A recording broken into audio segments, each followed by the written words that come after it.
자, 하나님의 말씀은 출애굽기 7장 17절에서 25절까지입니다. 제가 한 절 읽고 여러분도 한 절 읽고 교독하겠습니다. 마지막 25절은 우리 함께 봉독합니다. 여호와가 이같이 이르노니 네가 이로 인하여 나를 여호와인 줄 알리라 하셨느니라. 볼지어다 내가 내 손에 지팡이로 하수를 치면 그것이 피로 변하고 하수의 고기가 죽고 그 물에서는 악취가 나리니 애굽 사람들이 그 물 마시기를 싫어하리라 하라. 여호와께서 또 모세에게 이르시되 아론에게 명하기를 네 지팡이를 잡고 네 팔을 애굽의 물들과 하수들과 운하와 못과 모든 호수 위에 펴라 하라. 그것들이 피가 되리니 애굽 온 땅에와 나무 그릇에와 돌그릇에 모두 피가 있으리라. 모세와 아론이 여호와의 명하신 대로 행하여 바로와 그 신하의 목전에서 지팡이를 들어 하수를 치니 그 물이 다 피로 변하고 하수의 고기가 죽고 물에서는 악취가 나니 애굽 사람들이 하수물을 마시지 못하며 애굽 온 땅에는 피가 있으나 애굽 술객들도 자기 술법으로 그와 같이 행함으로 바로의 마음이 강팍하여 그들을 듣지 아니하니 여호와의 말씀과 같더라. 바로가 돌이켜 궁으로 들어가고 그 일에도 관념하지 아니하였고 애굽 사람들은 하수물을 마실 수 없으므로 하숫가루를 두루 파서 실물을 구하였더라. 여호와께서 하수를 치신 후 7일이 지나니라. 아멘. 우리 잠깐 기도하겠습니다. 거룩하시고 또 자비로우신 우리의 아버지가 되시는 여호와 하나님 앞에 감사와 찬송과 영광을 돌립니다. 아버지께서는 본디 저희의 아버지이셨으나 우리가 다 아버지를 따라 세상에 와서 마귀에게 넘겨져서 마귀의 자식으로 세상에서 우리의 원하는 하나님을 찾는 일을 해보다가 우리가 도저히 하나님을 찾을 수 없으므로 뒤로 넘어지게 될 때에 하나님께서 저희들에게 나타나시고 와 주시는 것을 우리가 배웠고 그로 말미암아 저희들이 아버지께서 우리의 참 아버지가 되시는 것을 바르게 깨달았습니다. 우리가 하나님 여호와 하나님을 아버지로 알기 전에 우리는 다 마귀를 여호와 하나님이라 불렀으며 이스라엘이 시내산에서 금송아지를 만들고 여호와 하나님이라고 불렀던 것 같이 우리도 동일하게 우리가 만든 하나님을 여호와 하나님이라고 그렇게 불렀었습니다. 그러나 이제 전능하신 하나님이 우리에게 나타나신 여호와 하나님을 우리가 알았으니 이 여호와 하나님을 우리가 올바르게 우리가 야다한 대로 아버지라 부르게 되었사오니 감사하고 또 감사하나이다. 아버지 하나님께서 알려주시는 하나님의 참 진리의 말씀들이 저희의 귀에 들리니 이것이 참 하나님의 말씀인 것을 저희들이 확신하고 또 믿으며 더욱더 감사를 드립니다. 아버지 하나님께서 시간 저희들에게 알려주시는 진리의 말씀들로 인하여 우리가 더욱더 하나님의 세상 하나님과 다르심을 우리가 더욱더 깊이 발견하고 깨달을 수 있으며 야다하게 되었습니다. 아버지 하나님, 이제도 들려주시는 하나님의 말씀들이 참 진리의 말씀인 것을 우리가 더욱더 깊이 깨닫고 하나님께 대한 지식과 또 그 알아감이 더욱더 깊어지게 하시고 우리가 다 종래에는 아버지와 하나가 되는 자들이 다 되어지게 하여 주시옵소서. 오늘도 들려주시는 하나님의 말씀 후에 하나님께서 동일한 역사로 함께하여 주시기를 원하옵고 예수님의 이름으로 기도하옵나이다. 아멘.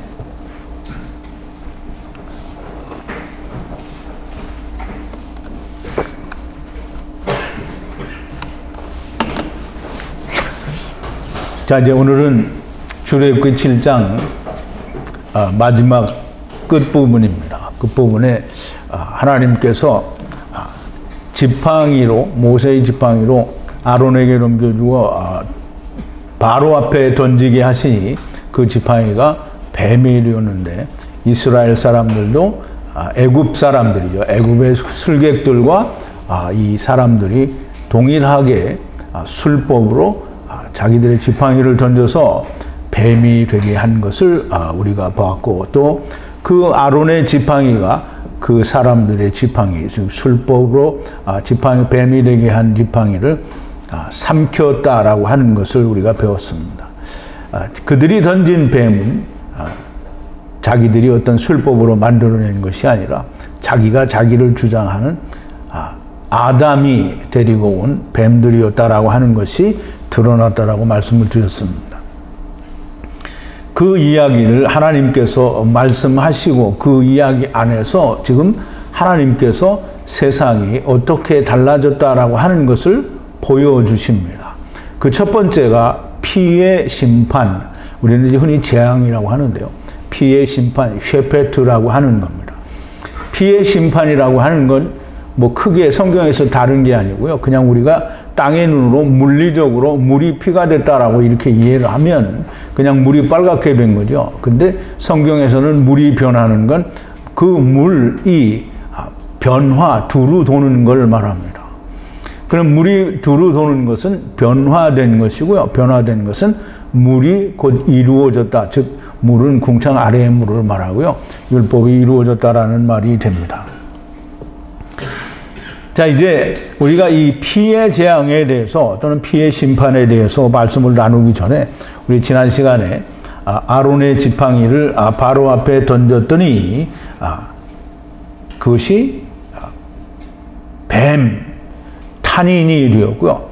또 애굽 사람들의 그 박사들과 술객들이 자기들의 지팡이를 던지니 그것이 또 뱀이 되었다라고 말씀을 드렸습니다. 여호와의 셰페트가 뱀이 되고 탄인이 되고요. 여호와의 셰페트가 탄인이 되었다라는 말은 그들을 구원하기 위해서, 해방시켜주기 위해서 뱀으로, 육신으로 이렇게 오셨다라는 말이 되고요.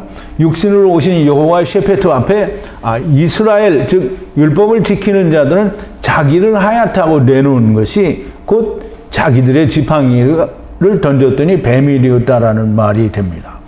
술법이라는 말은 아무것도 아닌 것이 있는 것처럼 보이게 하는 것이 술법이고요. 그걸 오늘날 우리가 말하는 마술이라고 하는 겁니다. 예수님께서는 여호와 셰베트로 세상에 오셔서 내가 너희를 자유케 하기 위해서 오셨다라고 말하니까 우리가 아브라함의 자손으로 누구의 종이 된 적이 없거늘 어찌하여 우리가 자유케 되려 하느냐라는 말씀을 요한복음에서 말씀하시는데요. 이 강의 관련 성경 1번과 2번인데요. 1번에는 이제 예수님이 내가 너희를 자유케 하러 오셨다라는 말씀을 합니다. 그러므로 예수께서 자기를 믿은 유대인들에게 이르시되 너희가 내 말에 거하면 참 내 제자가 되고 진리를 알지니 진리가 너희를 자유케 하리라. 이 진리는 예수 그리스도를 말하죠. 나는 길이요 진리요 생명이니 나로 말미암지 않고는 아버지께로 올 자가 없다라고 하는 이 진리는 곧 예수고요. 길이고 생명입니다. 너희를 자유케 하리라. 이 말은 율법으로부터 곧 죄로부터 자유케 해 주신다라는 말씀인데요. 유대인들의 답변이 이렇습니다. 2번인데요. 저희가 대답하되 우리가 아브라함의 자손이라 남의 종이 된 적이 없거늘 어찌하여 우리가 자유케 되리라 하느냐. 이스라엘은 역사적으로 참 여러 번 다른 나라의 종이 되었었고요. 포로로 끌려가기도 했었고요. 정말 다른 나라의 종이 됐었습니다. 그런데 그런 것들을 전부 이제 기만하는 거죠. 자기들은 종이 된 적이 없다라고 말하죠. 이 말은 자기들은 죄인이 아니라는 얘기를 하는 거고요. 예수님은 너희가 죄인이라는 걸 말씀을 하는 건데요. 그렇게 자기들은 죄인이 아니다라고 우기고 있는 겁니다. 지혜의 하나님의 말씀으로 없는 것을 있는 것처럼 만들어 우기는 것이 그게 박사들이, 즉 지혜를 가진 자들이, 지혜는 누가 가졌냐면 하나님의 말씀, 그 율법을 가진 자들이 지혜를 가진 자입니다. 근데 그 지혜는 언제 나타나느냐 하면 자기가 꼬꾸라질 때 지혜가 나타나는 겁니다. 지혜는 예수 그리스도죠. 그런데 없는 지혜를 있는 것처럼 자기가 의롭다라고 나타내는 것이 마술사들이고요. 그게 술객이고요. 그게 박사들이 지혜를 가지고 없는 것을 있는 것처럼 보이는 것을 말합니다. 결국 그렇게 되니까 여호와의 셰베트가 이 애굽 사람들의 지팡이, 즉 율법을 지키는 자들의 지팡이를 삼키게 됩니다. 그러면 이렇게 삼키어 버리고 나서 하나님이 처음으로 이스라엘 백성들에게 너희가 삼켜지는 것은 어떤 것이다 라고 하는 걸 보여주는 게 피의 심판입니다.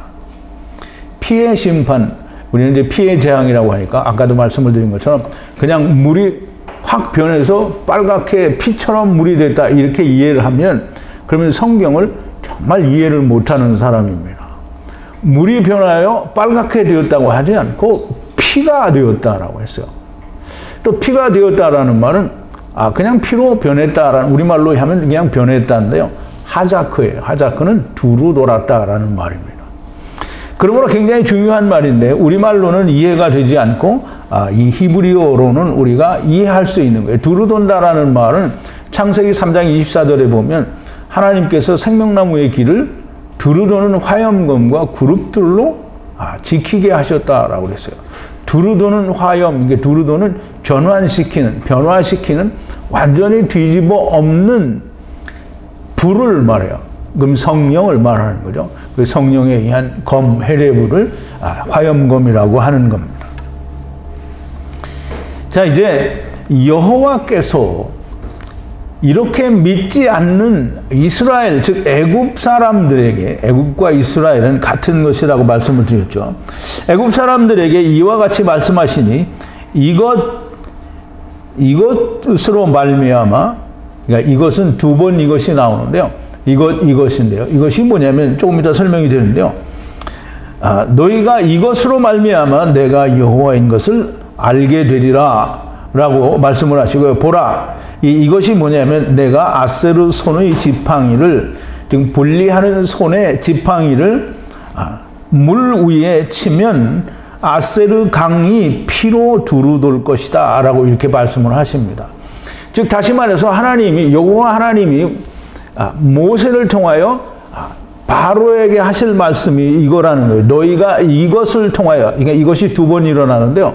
두 번은 유월절 어린 양과 하나님의 어린 양을 말하겠죠. 그래서 두 번 이것을 통하여 너희가 내가 여호와인 줄 알리라 라고 말씀을 하시는데요. 여호와인 줄 알리라 하는 말씀은 내가 강력한 너희의 신보다 뛰어난 신이다 라고 하는 걸 알게 되는 게 아니고요. 하나님이 데리고 오셨다가 하나님이 데리고 가시는 여호와 하나님인 것을 알게 될 거라는 말입니다. 이것이 뭐냐면 하나님의 그 권능의 손, 분리하는 손의 지팡이, 즉 여호와의 셰페트를 물 위에 치면이라고 하는데요. 물은 물론 이 애굽의 강이죠. 나일강이라고 말을 하기도 하고요. 근데 예오르 강이라고 되어 있습니다. 예오르 강, 나일강, 애굽에 있는 강, 애굽은 뭐라 했죠? 물과 물 사이에 있는 이 세상을 말한다고 했어요. 그럼 물과 물 사이에 있는 강은 나하르도 있고요, 예오르도 있습니다. 그럼 이제 나하르는 네 강이 나하르고요, 예오르는 금과 베들레헴과 호마노가 있는 이 하윌라 땅이, 그게 거기에 흐르는 강이 그게 예오르 강입니다. 그럼 이제 조금 이따 더 설명을 드리기로 하고요. 그 지팡이, 여호와의 셰페트, 곧 예수 그리스도를 물 위에서 치면, 그러면 물 위에 지팡이가 쳐지면 어떻게, 물이, 그 궁창 아래의 물은 율법이거든요. 그럼 율법이 이루어지려면 어떻게 돼요? 예수님이 죽어야 되겠죠. 그래서 지팡이를 치면, 그러면 지팡이를 쳐서 죽이면, 그러면 그 물이 뭐가 된다고요? 피로 두루 돌 것, 하자크 할 것이다 라는 말이에요. 여호와께서 행하시는 일, 바로 지금 이 일을 통해서 내가 나를 여호와인 것을 알게 될 것이다. 즉 보라, 내가 분리하는 손의 지팡이를 물 위에 치면, 이게 뭐냐면 물 위에 친다라고 하는 이 낙하라는 말은 죽이다, 살해하다 또는 쫓아내다 이런 뜻인데요. 우리가 다른 말로 일격이라고 이렇게 말을 할 수 있습니다. 물은 궁창 위의 물과 궁창 아래의 물이 있습니다. 우리 창세기 1장 6절부터 7절 사이에 보면 하나님이 가라사대 물 가운데 궁창이 있어 물과 물로 나뉘게 하려 하시고 하나님이 궁창을 만드사 궁창 아래의 물과 궁창 위의 물로 나뉘게 하심에 그대로 되니라 이렇게 말씀을 하셨죠. 그리고 궁창 위의 물은 하늘에 있는 거고요. 사람이 사는 땅에 있는 물은 궁창 아래의 물입니다. 그러니까 궁창 아래의 물은 율법을 말하고요. 궁창 위에 물은 생명나무가 있는 생명의 말씀을 말합니다. 그러면 궁창 아래의 물이 피가 되었다라는 말이고요. 궁창 위의 물 생명의 말씀이 피가 될 리는 없죠. 이미 거기는 생명의 말씀입니다. 그래서 궁창 위의 물은 생명의 물이고 궁창 아래의 물은 선악을 알게 하는 나무 곧 율법이 됩니다. 애굽에 있는 물이니 당연히 율법이고요. 율법을 치면 율법을 이루거나 율법을 쫓아내고 또 율법에서 해방이 되려고 하면 반드시 여호와의 셰베트가 죽어야 됩니다. 그렇게 해서 여호와의 셰베트를 치면 그럼 일격을 당하면 피가 된다는 말이고요.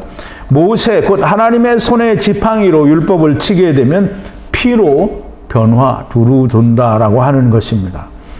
피로 두루 돌았다라는 말을 우리가 다른 말로 하면 창세기 3장 24절에 두루 돈다라고 하는 표현을 화염검, 두루 도는 화염검이라고 했으니까 두루 도는 화염검은 성령님이 감동하신 하나님의 말씀이어야 두루 도는 역사가 일어날 수 있다라고 하는 겁니다.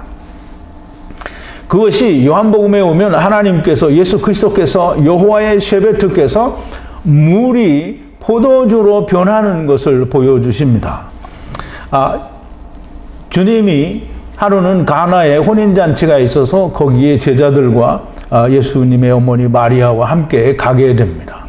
그런데 그 혼인잔치에 포도주가 떨어집니다. 그랬더니 예수의 어머니 마리아가 그 예수님께 자기의 종들을 가서 예수님께 이야기를 하라고 합니다.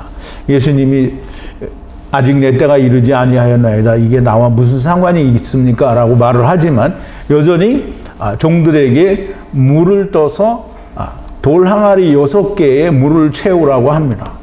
돌 항아리는 유대인의 관례를 따라서 물을 채워두고 그 물 속에서 물을 떠서 사람들의 손과 발을 씻고 하는 그 어떤 유대인의 그 율례, 그 어떤 규례를 지키는 물을 담아두는 항아리입니다. 그게 6개 있으니까 율법입니다. 근데 그 포도주가 떨어졌는데 하나님이 예수님이 여호와의 셰베트가 그 항아리에 물을 채우라고 합니다. 그러면 6 항아리, 돌 항아리에 물을 채우니까 물이 가득 찼어요. 어디에? 돌 항아리에 물이 가득 찼어요. 그럼 율법이 완전히 채워졌다라는 뜻이 됩니다.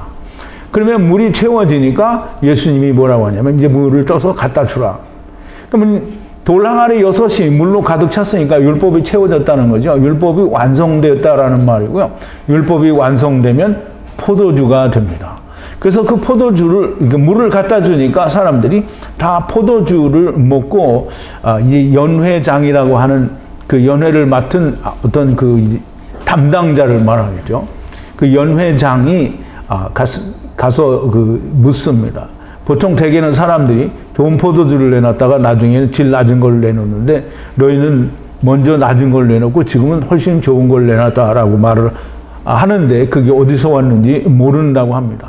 그런데 종들은 그게 어디서 왔는지 아는 거예요. 누가 알아요? 종이 압니다. 종이 아닌 자는 알기가 어려운 거예요. 그러니까 율법은 종들이 알게 됩니다. 그러니까 율법을 지켜서 나는 종이 아니다라고 하는 사람은 모르고요. 우리는 율법을 반드시 지켜봐야 종일 수밖에 없다라는 사람들이 그것을 알게 됩니다. 물이 변하여 포도주가 되었다라고 하는 말은 요한복음 6장에 가면 예수 그리스도의 피가 인자의 살과 피가 곧 생명의 떡이요 포도주라고 하는 것을 말씀을 합니다. 그러므로 지금 창세기를 지나서 출애굽기 7장에 오면 피의 심판이라고 하는 세상이 말하는 피의 재앙이라고 하는 것은 여러분 예수 그리스도가 와서 십자가에서 우리를 위하여 죽으시면 그게 재앙입니까? 결코 재앙이 아니고요. 그건 그냥 심판입니다. 누구를? 율법을 심판하는 거고요. 죄를 심판하는 거예요. 심판에서 너는 죄인이다 라고 말을 하고 죄인이기 때문에 예수님은 어떻게 해야 되는 거예요? 우리를 구원해야 되는 거예요. 그래서 구원한다라는 말이 죄인이기 때문에 너희가 멸망을 받아야 된다라는 말이 아닙니다. 이렇게 물이 피로 두루 도는 것을 보고 네가 내가 여호와인 줄 알리라 라고 말씀을 하시는 거예요. 이 말은 하나님의 말씀이니까 당연히 바로가 그렇게 율법이라고 하는 것이 그렇게 알아야 된다라고 하는 겁니다. 그런데 참 중요한 사실은 이 바로의 때, 율법의 때에도, 구약의 시대에도 마찬가지지만 신약의 때에도 예수님이 오셔서 그 일을 이루고 난 다음에도 이 율법을 지키는 자들이 예수 그리스도가 여호와의 셰페트가 물이 변하여 포도주, 즉 피가 되었다라고 하는 사실을 잘 알았습니까? 몰랐습니까? 몰랐어요. 그러니까 모르니까 믿지도 않았습니다. 자, 이제 이 바로도 믿지 않고, 즉 율법도 믿지 않고 그걸 다 외면하게 됩니다. 그리고 결국은 예수님을 죽이게 되죠. 피의 심판, 즉 예수 그리스도가 십자가에서 죽으심으로 말미암아 세상을 심판하셨음에도 불구하고 사람들은 믿지를 않는 겁니다. 그러니까 예수 믿지 않는다는 걸 우리가 심판받았다라고 하는 걸 믿지 않는 거예요. 예수님께로부터 우리가 심판을 받았으면 어떻게 돼야 됩니까? 구원받아야 되는 거예요. 그런데 사람들은 전부 이 지옥불에 빠진다라고 얘기를 하죠. 절대 옳지 않은 그런 해석입니다. 자, 이제 이렇게 물이 변하여 포도주가 되고 물이 변하여 피, 그 생명의 피, 피는 그 레위기에 보면 피에 생명이 있으므로 피가 죄를 속하느니라 라고 말씀을 합니다. 그러므로 하나님께서 찾으시겠다고 하는 것은 피고 육신이 아닙니다. 우리의 속에 있는 피는 곧 우리의 영을 말하고요. 그 영을, 피를 하나님이 찾으시고요. 예수 그리스도의 피로 말미암아 우리도 같은 피가 되는 겁니다. 그럼 같은 피가 되려고 하면 우리도 예수님과 같이 죽어야 합니다. 그래서 예수 그리스도와 함께 우리가 죽고 그리스도와 더불어 우리가 함께 사는 거고요. 우리는 항상 예수 그리스도가 십자가를 가지시고 십자가 위에서 죽으신 것처럼 우리도 우리의 십자가를 가지고 주님을 따라야 한다는 말이 너무나 당연한 말씀이 됩니다. 자, 이제 그렇게 물이 변하여 피가 되고 나면 분리하는 강의 물고기가 다 죽고, 그래서 분리하는 강은 예오르 강인데요. 나일강을 말하고요. 율법을 말하고 공창 아래의 물을 말합니다. 그러면 분리하는 강의 물고기가 다 죽었다. 이 물고기는 우리가 단지 그냥 물속에 사는 물고기들로 이야기를 하면 안 됩니다. 물고기는 다가라는 히브리 발음으로는 다가라고 하는데요. 오늘 본문의 문장 속에 나온 다가는 세상의 은혜로 문을 나와서 낙타, 그 율법을 지켜서 은혜를 얻으려고 하는 것들이 다 물고기예요. 그러면 하나님의 은혜로 하나님을 따라서 세상에 육신을 입고 세상에 온 모든 자들이 다 물고기인 거예요. 그러니까 예수님도 자기가 물고기로 표현이 되잖아요. 그러니까 예수 그리스도가 오신 것은 물고기로 오신 거예요. 그래서 오병이의 기적에 보면 물고기 2마리가 나오잖아요. 2마리가 나오는 건 초림과 재림을 이야기하는 겁니다. 그러므로 다가 물고기가 다 죽었다라는 말은 못 두고요. 이래 이제 사실은 우리가 다 죽은 자죠. 죽은 자들은 무슨 냄새를 풍기게 되죠? 시체 냄새를 풍기게 되어 있어요. 우리는 그래서 냄새를 풍기고 있는 자들입니다. 근데 우리는 다 냄새가 안 난다고 생각하는데 다 냄새가 나는 자들입니다.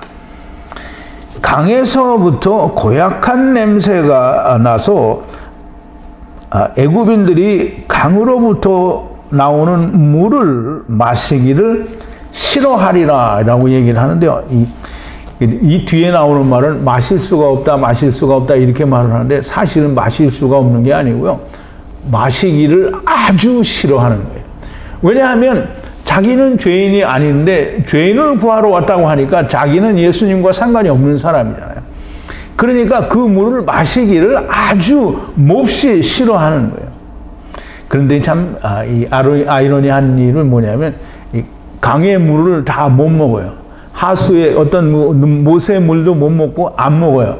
먹기를 싫어하니까. 그런데 그 예오르 강 근처에 땅을 파서 물을 먹었다 이렇게 해요. 그러면 궁창 아래의 물은, 땅을 파서 나온 물은 궁창 아래의 물이 아니에요? 네, 여전히 같은 물인데 그 물은 처먹었대요. 근데 다른 물은 안 먹는데. 이게 웃기는 거예요. 이게 말이 안 되는 얘기를 하는 거죠. 자기는 먹으면서 안 먹었다라고 하는 거예요. 이게 사람은 아무리 자기가 싫어서 생명의 말씀을 안 먹겠다고 해도 안 먹어지는 게 아니라는 거죠. 자, 이제 자기들이 싫어하는 거지 자기들이 그걸 먹을 수가 없어서, 먹으면 죽기 때문에 안 먹는 게 아닙니다. 먹으면 사는데 안 먹는 거예요. 근데 냄새가 난다고 하는데, 냄새는 이 물에서 나는 게, 예수 그리스도의 피, 포도주에서 냄새가 나는 게 아니고요. 포도주에서 냄새 나죠. 무슨 냄새가 나요? 무슨 냄새가 나요? 포도주 냄새가 나죠. 포도주 냄새가 나요. 포도주 냄새가 나니까 그거는 이 썩은 내가 아니라는 말이죠. 근데 사람에게서는 냄새가 나요. 사람에게서 냄새가 안 나는 것 같지만 이 사람에게서는 악의 냄새가 항상 솔솔 풍기죠. 우리가 이 세상에 살고 있는 모든 사람들 가운데 이 악의 냄새가 안 풍기는 사람이 없어요. 오늘날 세상에 사는 사람들을 보면, 더군다나 뭐 교통법규를 봐도 그렇고 세상을 봐도 그렇고 이 세상엔 정말 냄새가 납니다. 그러면 자기들이 의롭다고 하는 일을 하는데 다 냄새가 난다 이 말이에요. 그러면 이 냄새가 난다는 이 말은 자기들한테서 냄새가 나는데, 이 피에서 냄새가 난다라고 말을 하는데요. 이 냄새라는 말은 스트롱 코드가 887인가 그런데요. 이 출애굽기 5장 21절에 보면, 프린트를 보면 6번인데요. 우리가 이제 한번 나눈 얘기인데요. 그들에게 이르되, 이제 율법을 지키는 자들이 모세에게 그리고 아론에게 이르는 말이 됩니다. 너희가 우리로 바로의 눈과 그 신하의 눈에 미운 냄새가 되게 하고 그들의 손에 칼을 주어 우리를 죽이게 하는도다. 여호와께서는 너희를 감찰하시고 판단 심판하시기를 원하노라, 이렇게 얘기했죠. 그러면 바로의 눈에, 그 신하의 눈에 미운 냄새가 난다라는 말은, 바로는 율법이죠. 율법의 신하는 율법의 종이고요. 이 본질적인 율법과 율법을 따르는 사람들의 그 본질에 의하면 사람들은 다 냄새가 나게 돼 있어요. 그래서 죽어야 됩니다. 그래서 여호와의 칼이 그들을 죽여야 됩니다. 그래야 사는 거예요. 그런데 이 이스라엘 사람들은 율법이 그렇게 잘 하고 있는데 자기들은 죽기가 싫은 거예요. 그래서 자기들에게 냄새가 나는 게 너무 맞는 거죠. 우리가 냄새가 나게 했다는 거예요. 근데 이제 한 가지 더 중요한 것은, 우리가 이미 창세기를 공부할 때 공부를 했는데, 야곱이 시몬과 레위가 네가 이 사람들을 죽임으로 말미암아 내게 화를 입게 하였도다라고 말을 하는데, 그 말은 너무 잘못된 거죠. 우리가 한번 이 창세기 5장 34장 30절인데요. 7번입니다. 한번 이제 우리말 번역대로 제가 한번 읽어볼게요. 야곱이 시몬과 레위에게 이르되 너희가 내게 화를 끼쳐 나로 이 땅 사람 곧 가나안 족속과 브리스 족속에게 냄새를 내게 하였도다. 나는 수가 적은즉 그들이 모여 나를 치고 죽이리니 그리하면 나와 내 집이 멸망하리라 라고 했는데, 우리말 번역에 이렇게 되어 있어요. 근데 야곱이 이렇게 말을 했는데 야곱의 집이 멸망했어요? 그럼 야곱이 화를 당했어요? 안 당했어요? 그럼 야곱이 화를 안 당했어요. 오히려 야곱과 그 식솔들이 다시 요셉에 의해서 애굽에 내려가게 되잖아요. 이게 멸망을 당한 게 아니에요. 그런데 우리말 번역에는 그렇게 당하게 되었도다, 멸망하게 되었도다라고 말을 하잖아요. 그럼 야곱이 거짓말한 거잖아요. 그러니까 우리말 번역에 의하면 야곱이 거짓말을 한 거예요. 근데 히브리 원어에는 뭐라고 되어 있냐면, 브리스 족속과 가나안 족속이 냄새를 내게 해서 나를 괴롭게 했다는 거예요. 그래서 내가 그 냄새나는 자들을 모아서 너희가 시몬과 레위가 그들을 다 쳐서 멸하였다라는 거예요.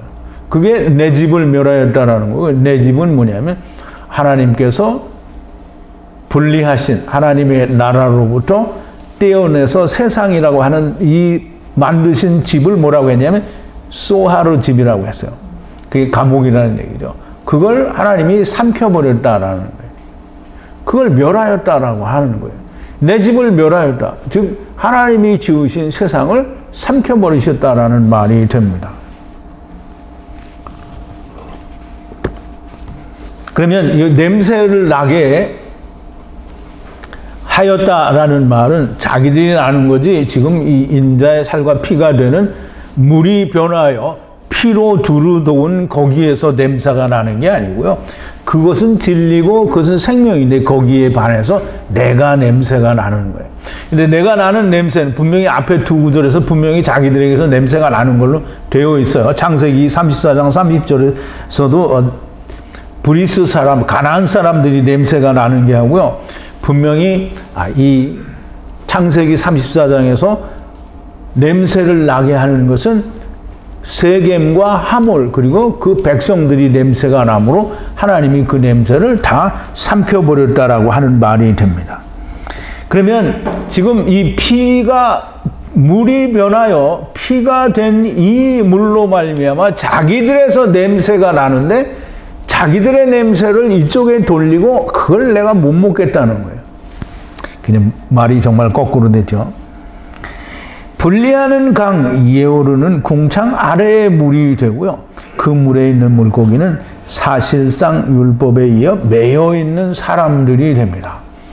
그러므로 우리는 다 물고기고요. 이 베드로를 하나님이 사람을 낚는 어부가 되게 하겠다라는 말은 사람이 물고기라는 얘기를 말씀을 하시는 겁니다. 성경에서 히브리어에서 거의 모든 경우에 물고기는 다 사람입니다. 물론 양들도 사람이고요. 물론 모든 가축, 소도, 다른 되새김질 하지 않는 짐승들도 다 사람입니다.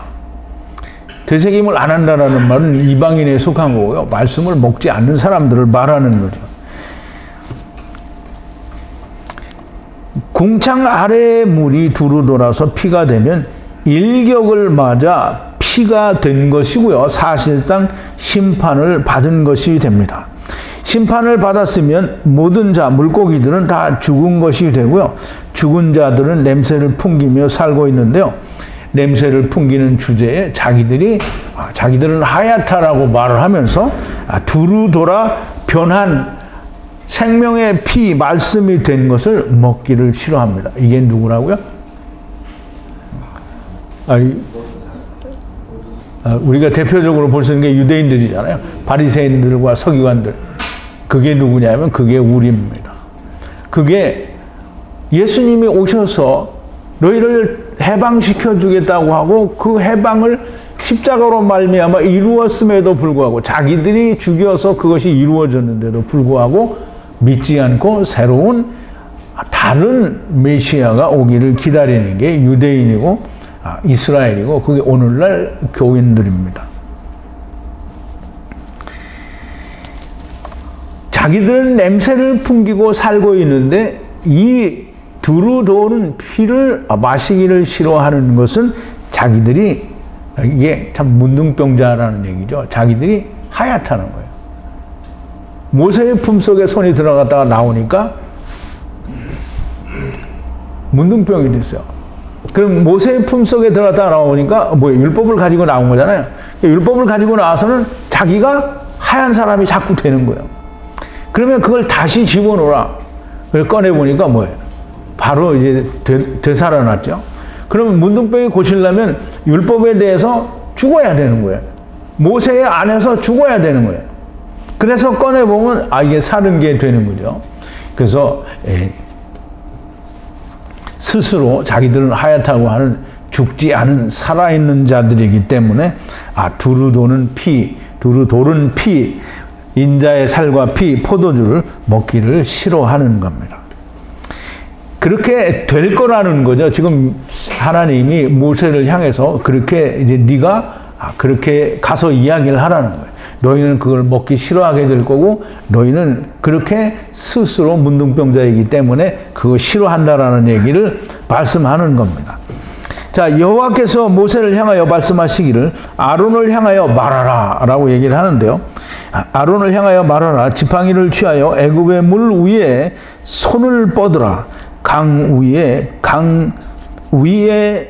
늪 위에 모든 희망의 물 위에 피로 하야하고 하야하리라. 모든 애굽 땅의 나무와 돌이 피로 하야하고 하야하리라. 이렇게 되어 있어요. 이게 히브리어로 이렇게 되어 있다는 말이에요. 이 말을 우리가 잘 이해를 하지 못하면 정말 이상한 소리가 됩니다. 여호와께서 모세에게 말씀하시기를, 모세에게 지금 이 얘기를 하는 거예요. 네가 아론에게 말하라는 거예요. 아론을 향하여 말하라. 뭐라고 말을 하냐면 지팡이를 취하여 애굽의 물 위에 손을 뻗으라. 강 위에 또 강 위에 그리고 늪 위에 또 그 위에 그리고 모든 희망의 물 위에 피로 하야하고 하야하리라 라고 말씀을 하고요. 또 나무와 돌 위에도 피로 하야하고 하야한다 라고 이렇게 설명이 되어 있어요. 설명이 아니라 그렇게 기록이 되어 있죠. 이제 이 말을 우리가 우리말로 이해를 해야 됩니다. 하나님이 모세를 향하여 말을 하는데 모세가 누구에게 말을 하게 되냐면 아론에게 말을 해요. 그럼 이제 우리가 잘 이해를 해야 됩니다. 모세에게 처음 이게 지팡이를 가지고 물을 치라 라고 이야기하실 때에는 아론이 없어요. 그런데 지금 지팡이를 그 강 위에 강은 두 개인데요. 나하르와 예호르예요. 강 위에 그리고 늪이라고 번역이 된 우리 그 말은 작은 못이에요. 못. 그리고 그 다음에 나오는 것은 모든 희망의 물이에요. 기쁜 물이다 이렇게 되어 있는데요. 그러면 그 작은 못 위에 또 희망의 물 위에 피로 하야하고 하야하리라 이렇게 되어 있어요. 그러면 피로 와서 피로 돌아간다라는 말이에요. 피로 온다라는 말은 육신의 피로 오는 거고요. 예수 그리스도로 말미암아 다시 하나님께로 인자의 살과 피로 인하여 돌아간다라는 말이 되고요. 그리고 물이 그렇게 되고요. 그리고 나무와 돌이 피로 하야하고 하야한다 그랬어요. 그러면 히브리어는 너무 세세하게 되어 있는 거예요. 그럼 나무는 뭘 말하겠어요? 선악을 알게 하는 나무를 말하고요. 그리고 돌은 무슨 돌을 말하겠어요? 율법이 새겨진 돌판을 말하는 거죠. 그래서 물도 변해서 피로 하야하고 또 나무도 돌도 그러면 애굽에 사람들에게 준 모든 것이 다 피로 다 오게 된 것이고 또 피로 돌아가게 된다라는 말이 됩니다. 그러면 이제 왜 모세에게 말을 할 때에는 혼자 말을 하고 그 다음에 아론에게 말할 때에는 왜 모세가 아론에게 말을 하느냐, 그 문제를 우리가 좀 잘 이해를 해야 됩니다.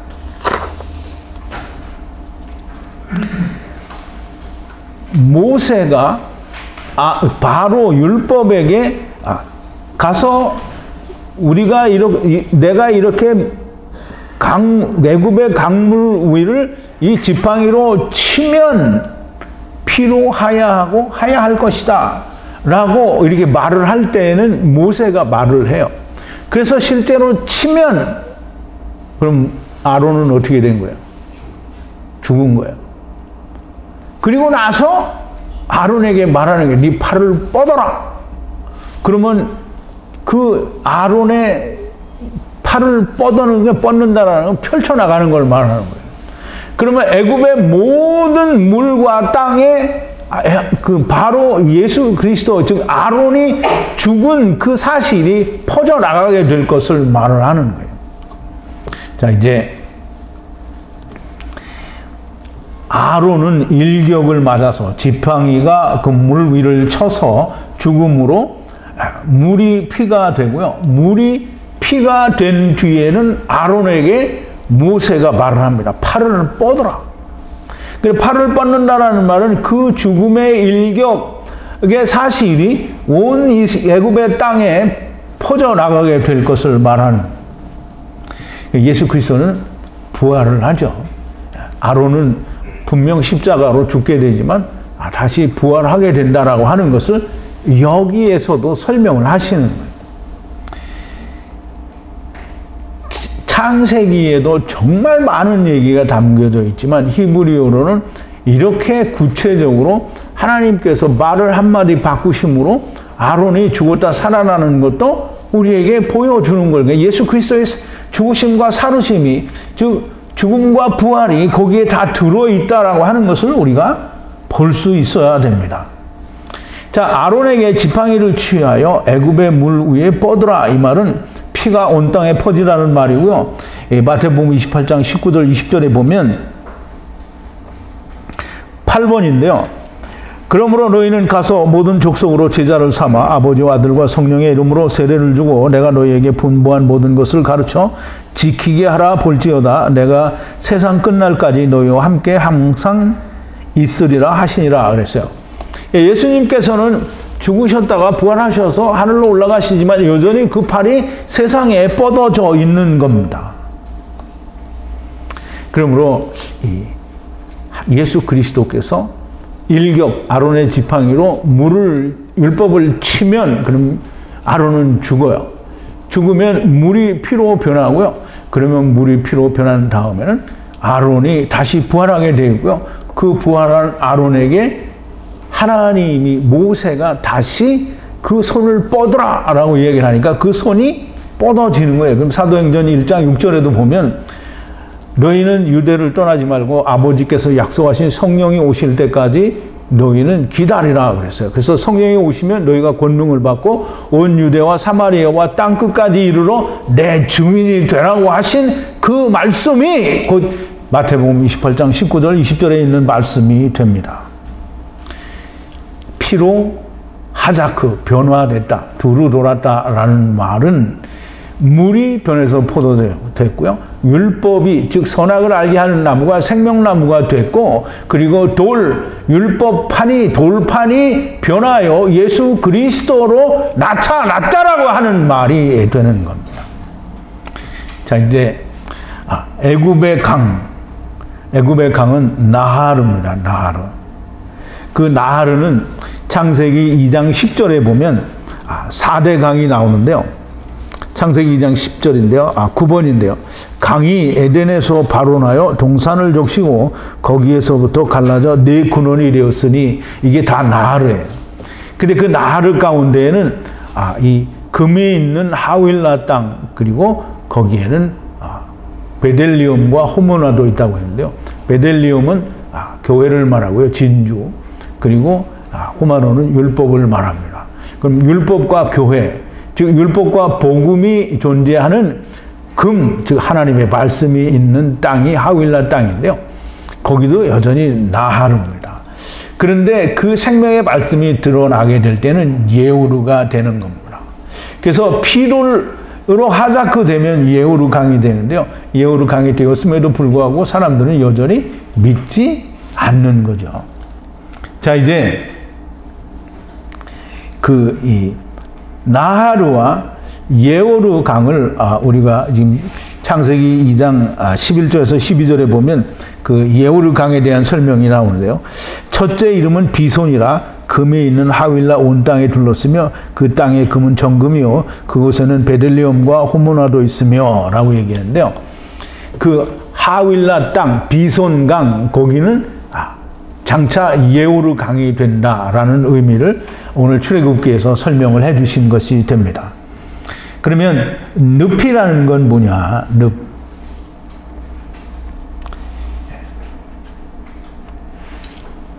이제 스트롱 코드가 98번인데요.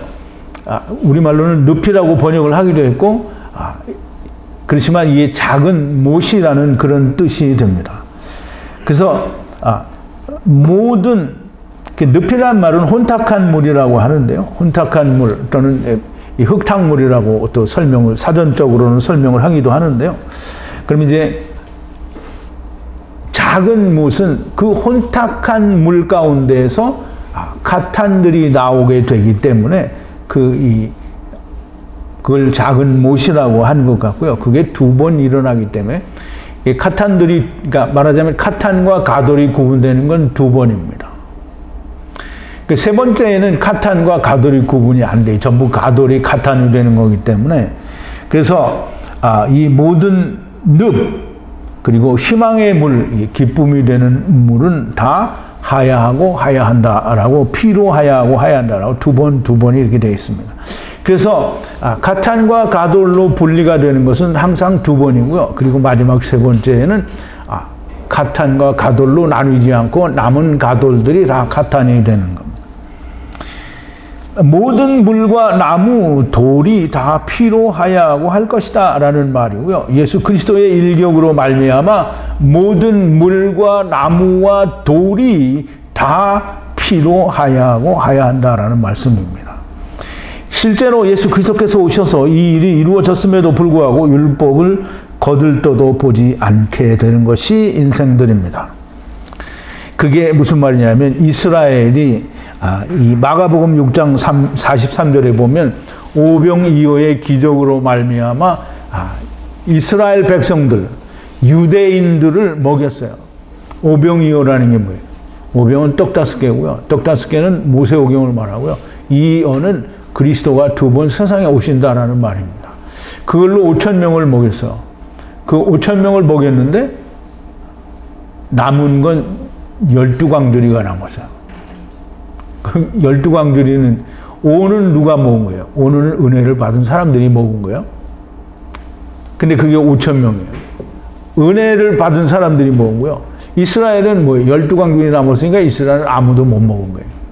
12광주리는 12지파를 말하고요. 광주리라는 단어는 이스라엘 백성들이 사용하는 어떤 소쿠리 같은 거를 광주리라고 하고요. 또 애굽 사람들이 쓰는, 이방인들이 쓰는 건 그 소쿠리 같은 이름이 달라요. 그래서 12광주리가 남았다라는 말은 이스라엘이 먹어야 될 오병이어는 아직 남아있다라는 말이 됩니다. 그러니까 이 말은 뭐냐면 이스라엘 사람들이 여전히 예수 그리스도께서 이루신 것을 믿지 않고 늪, 작은 물과 희망의 기쁜 물이 있는 사람들만 그것을 구원받게 된다라는 말이 됩니다. 여호와께서 모세에게 말씀을 하시고 또 모세가 아론에게 말씀하신 대로 모세의 지팡이로 애굽의 모든 물을 치고 아론이 그 지팡이를 손을 뻗으니 애굽의 모든 물과 나무와 돌, 바로와 그 종들의 눈에 물과 강이 피로 두루 돌았다라고 하는 그런 말씀이 됩니다. 자, 이제 그 아세르 강, 곧 예후르 강의 물고기가 다 죽음으로 강에서 냄새가 나서 애굽 사람이 강에서 물을 마실 수가 없다라고 말을 했는데요. 마실 수가 없다 이렇게 돼 있어요. 그럼 이 강을 2번 또 나하루 강과 예후르 강을 얘기를 하는데요. 이 아세르 강, 예후르 강의 물고기가 다 죽음으로 그 물고기가 죽었으니까 강에서, 즉 예후르 강에서 나는 냄새가 난다네. 아까도 말씀을 드렸지만 냄새는 강에서 나는 게 아니고 자기한테서 나는 거죠. 냄새가 나서 이 애굽 사람이 강 예후르에서 물을 마실 수가 없다라고 했는데요. 아까도 말씀을 드린 것처럼 이미 하나님이 모세에게 말씀하시기를 이스라엘 백성들이, 즉 율법을 지키는 이 고센 땅 람셋에 있는 사람들이 그 물을 마시기 싫어한다라고 하는 것이지 하나님의 물을 마실 수 없기 때문에 마실 수 없다라는 말이 아닙니다. 마실 수가 없고 또 없는데 애굽의 모든 땅이 피로 하야하고 하야하였다라고 얘기를 합니다. 지금 피의 심판, 피의 재앙이라고 말하는 피의 심판, 예수 그리스도의 십자가의 사건은 모든 것을 변화시켰음에도 불구하고 사람들이 믿지 않는다는 거예요. 여전히 피로 하야하고 하야한 것이고요. 그 하야하고 하야하는 완성의 단계는 여전히 야곱의 20년이고요. 거기에 하나를 더 더해서 이 다니엘의 새 이래가 되어야만 8이라고 하는 것이 이루어질 수 있습니다. 예후르 강의 물고기가 다 죽었고요. 일국의 심판으로 사실상 모든 자가 다 죽은 것입니다. 사실상 냄새는 본인들에게서 나는 것인데 여전히 인자의 살과 피를 먹지 않습니다. 그러나 먹지 않는다고 아무것도 아닌 것이 아니라 여전히 피로 하야하고 하야하게 될 거다라는 말씀을 하나님이 하십니다. 자, 애굽의 술객들도 술법으로 그렇게 행함으로 바로의 마음이 강팍해졌다라고 하는데요. 그래서 분리하는 여호와의 말씀을 향하여 듣지 않고 또 듣지 않았다라고 합니다. 그럼 이제 우리가 지난 시간에도 배웠는데 애굽의 술객들도 술법으로 그랬어요. 술객은 하루톰이라는 말이고요. 술법은 라투, 덮였다라는 말인데요. 덮였다라는 말은 해동되지 않았다라는 말이 됩니다. 그래서 해동되지 않은 그 말씀으로 어떻게 해동되지 않았는데 해동이 돼야 이 자기가 그리스도 안에 들어가게 되는 거잖아요. 근데 해동되지 않은 그 말씀으로 자기를 의롭다고 나타내니까 그게 술법이에요. 마술인 거예요. 그래서 그렇게 함으로 애굽 왕, 즉 바로가 마음이 강팍해졌대요. 이 말은 바로가 더욱 마음이 강팍해진 게 아니고 하나님께서 율법을 지키는 자들에게는 더욱더 자기가 원하는 하나님을 찾는 것을 신봉하게 하셨다라는 말씀이 됩니다.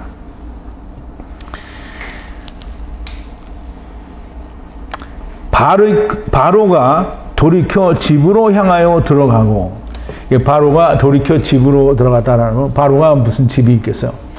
이 바로가 자기가 사는 황궁으로 돌아갔다는 말이 아니고요. 여기서 집은 소하르 집을 말합니다. 그럼 율법이 말하는 집을 말할 수도 있고요. 즉 그림자 성전 또는 자기들이 원하는 그 헤롯 성전이라고 얘기할 수도 있고요. 그 성전을 절대 무너뜨리고 싶지 않은 거예요. 그러니까 다시 그 그림자 성전으로 들어가고 예수 그리스도의 이루신 일을 믿지 않고 또 마음에도 두지 않았다라고 합니다.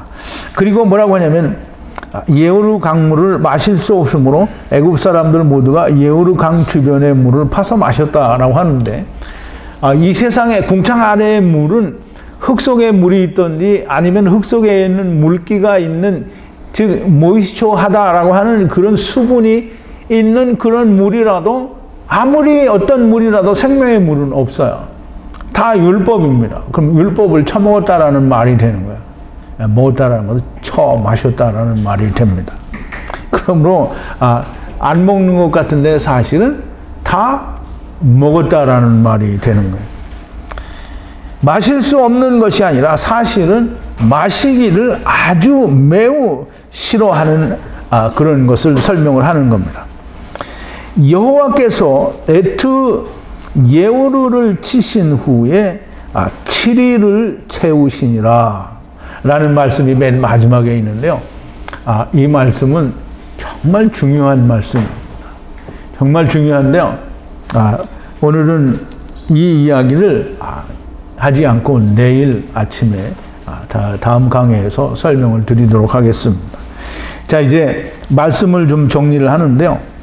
피의 재앙은 재앙이 아니라 피의 심판, 쉐페트를 말하는 것이 맞습니다.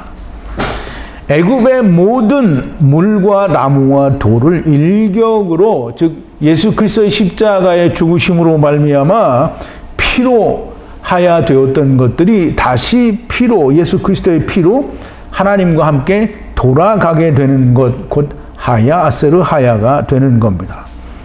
피의 재앙이라고 하는 말은 무슨 어떤 특별한 일이 일어나서 애굽 사람들의 이런 곤란한 지경에 이르는 것이 아니고, 물론 사람들이 보는 시각으로는 물에서 개구리가 엄청 나와서 사람들이 개구리와 함께 있으면 사람들이 정말 불편하겠죠. 그런데 그 불편한 것은 개구리로 말미암는 것이 아니라 본인들 스스로 말미암는 거다라고 하는 것을 설명을 하시는 겁니다. 당연히 우리가 물리적으로 일어나는 사건을 절대로 배제하지 않습니다. 분명히 물에서 개구리가 정말 많이 나왔고, 개구리가 나와서 사람들에게 냄새 나는 것을 개구리에게서 나는 것으로 비유하여 설명을 하신 거예요. 그럼 개구리가 다 죽으면 냄새가 나지 않겠어요? 냄새가 납니다. 그러므로 개구리가 사는 물은 사람들이 먹기 정말 싫어하겠죠. 그럼 개구리가 사는 물을 사람들이 먹지 않는 겁니다. 그래서 이 개구리, 이게 다음 강의에는 보면, 이제 개구리가, 뭐 다음 강의에 중요한 것은, 물론 이 7일을 채우는 것도 굉장히 중요하고요. 개구리가 하수, 즉 예오를 강에만 있게 해요. 그러면 나머지는 땅에 있는 건 다 죽어요. 땅에서 냄새가 나죠. 그럼 개구리가 다 냄새가 나고, 개구리가 냄새가 난다는 건 사람에게서 냄새가 난다는 거예요. 죽은 자들에게서 냄새가 나는 거고요. 그 하수에 뭐가 있냐면 개구리가 있어요. 그 개구리가 누구냐면 다 자기가 자기를 의롭다고 하는 자들이 여전히 그 율법 아래 있는 거예요. 그러니까 여전히 냄새가 날 수밖에 없습니다. 여호와께서 율법을 일격으로 치신 후 7일을 채우시겠다라는 말은 창세기 29장 27절에 보면 이런 말씀이 있습니다. 라반이 가로되 형보다 아우를 먼저 주는 것은 우리 지방에서는 하지 아니하는 바이라. 이를 위하여 7일을 채우라. 우리가 그도 내게 주리니 내가 그를 위하여 또 7년을 내게 봉사할지니라 라고 얘기하는데요. 여기서 말하는 7일을 채우니라. 그럼 이제 잘 생각하세요. 지금 이스라엘이 끝났어요. 그러면 율법이 끝났다라고 하면 뭐가 끝난 거냐면요. 레아의 때가 끝난 거예요. 그럼 레아의 7년이 끝났어요. 그러면 이제 예수 그리스도가 오면 뭐냐면 라헬의 때가 온 거예요.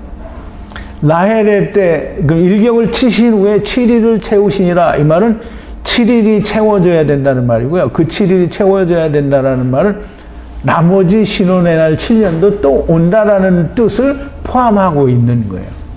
그래서 더 자세한 얘기는 내일 아침에 공부를 하시기로 하고 오늘은 여기까지입니다. 우리 기도하시겠습니다. 거룩하신 여호와 아버지 하나님, 감사와 찬송과 영광을 돌립니다. 오늘도 하나님께서 저희와 함께 하셔서 아버지께서 풀어주시는 이 놀라운 하나님의 진리의 말씀을 듣고 우리가 이 말씀으로 온전히 야다할 수 있는 시간을 가졌습니다. 하나님께서 함께 하셨으니 우리의 영혼 깊은 곳에 모두가 다 깊이 다 야다되어지고 기록되어지는 역사가 있을 줄로 믿습니다. 하나님의 말씀이 저희 안에서 살아서 또 역사하는 그런 일도 우리가 기대하고 또 소망하게 하여 주시옵소서. 예수님의 이름으로 기도하옵나이다. 아멘.